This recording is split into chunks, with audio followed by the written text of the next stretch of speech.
देखो भाई, मैं तुम लोगों से ये कहना चाहता हूं कि मुझे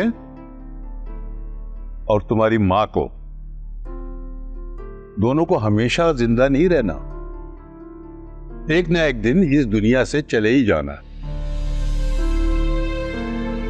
लेकिन अगर हमारे जाने के बाद भी तुम लोग आपस में यूं ही गुत्तम गुत्ता होते रहे, एक दूसरे के खिलाफ तंजिया जुमले कहते रहे, तो ये अच्छा नहीं होगा। इसलिए कि कल को तुम्हारी औलादें भी बड़ा होकर वही कुछ करेंगी जो वो तुम्हें करता हुआ देखेंगी।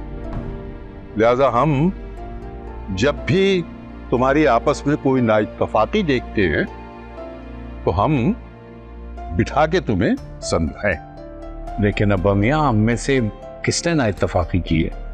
साबिर, बस शायद तुम एक ही हो जो बेखबर हो, क्योंकि गलती रास्ता की थी, उसने तुमसे छुपा ली।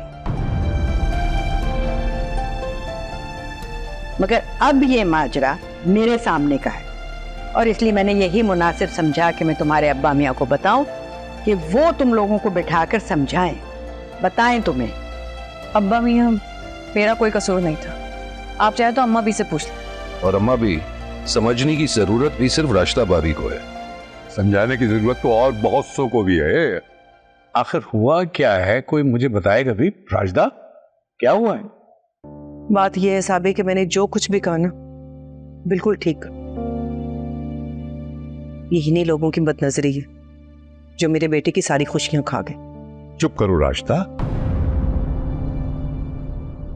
जो भी ऑल फॉल तुम्हें बोलना था वो तुम बोल चुकी। अब मैं तुम्हारे मुंह से कोई ऐसा लफ्ज नहीं सुनना चाहता, न सिर्फ तुम्हारे मुंह से बल्कि किसी के भी मुंह से कोई ऐसा लफ्ज नहीं सुनूंगा मैं। भाई, एक ही छत के नीचे रहते हो और हालात की सख्तियां जो है ना, ये तो अब आई है ना। देखो, ये जो अल्फाज है ना, हसद, जलन, ये सब, ये तो अब इस घर पे आए हैं ना। बहरहाल, ये बदनजरी और ये सब जो चीजें हैं, और ये एक दूसरे को कसूरवार ठहराना,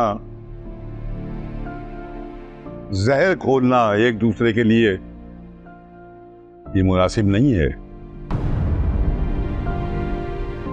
बेहतर यही है कि तुम लोग अपने आप को पाबंद करो और अपनी बीवियों को भी पाबंद करो, वरना सिर्फ पछताओगे और कुछ नहीं होगा। जी अब्बा मियां, मैं आपकी बात समझ रहा हूं। जो भी कुछ हुआ मैं उसके लिए माजरत चाहता हूं और कोशिश करूंगा कि आज के बाद ये सब दोबारा ना आए।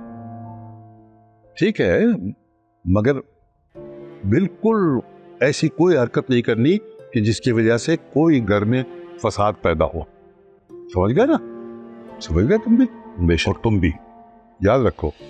देखिए मोहब्बत सतरंगी, पीर से जुमेरात रात 7 बजे सिर्फ ग्रीन एंटरटेनमेंट पर।